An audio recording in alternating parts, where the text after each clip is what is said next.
السلام عليكم. النهارده هاعمل لكم الكوسة بالبشاميل بالفراخ. وقبل ما نبتدي نسمي بسم الله الرحمن الرحيم نصلي على رسول الله.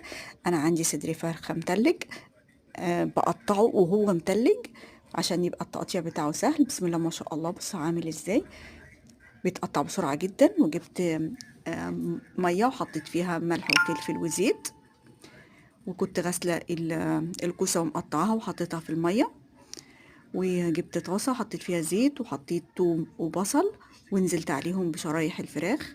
بسم الله ما شاء الله. حطيت ملح وفلفل وحطيت قرفة وبابريكا، وما بقلبش خالص غير لما تخش في التسوية بقلبها. بسم الله ما شاء الله، شايفين عاملة ازاي؟ تحفة تحفة تحفة.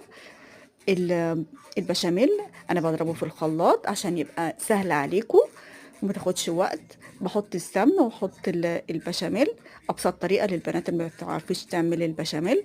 ولو تقيل بزود بميه سلق الكوسه. بسم الله ما شاء الله، طلع ناعم وحلو وتحفه.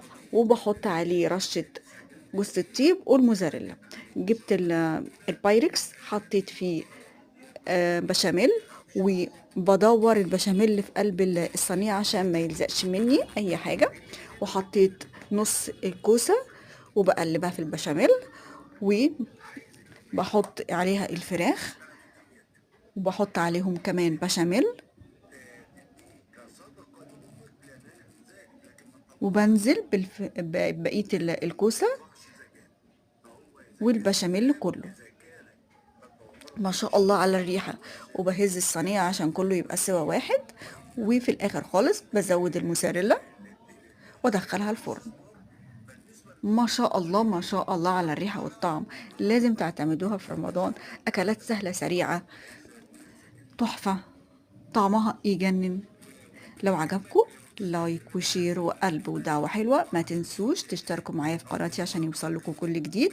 ودلوقتي بقى اللحظة الحاسمة، هنقطع الكوسة. بسم الله ما شاء الله، دايبة تحفة تحفة تحفة. ربنا يحسن ما بين ايدينا، والطعم خيال. ما شاء الله. سلام عليكم.